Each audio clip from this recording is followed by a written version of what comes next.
Party అధికారంలో ఉన్నప్పుడు ప్రధానమంత్రి ఉన్నప్పుడు జరిగిన అభివృద్ధి కార్యక్రమాలు భవిష్యత్తులో కూడా ఈ అభివృద్ధి కార్యక్రమాలను ముందుకు తీసుకెళ్లే బాధ్యత మా ప్రభుత్వం తీసుకుంటుంది.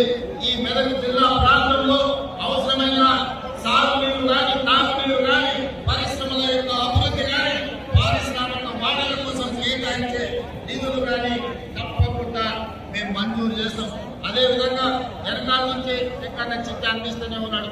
రామన్న చెప్పనే ఇప్పుడు చెక్కన్న చిట్టి ఇస్తూనే ఉన్నాడు.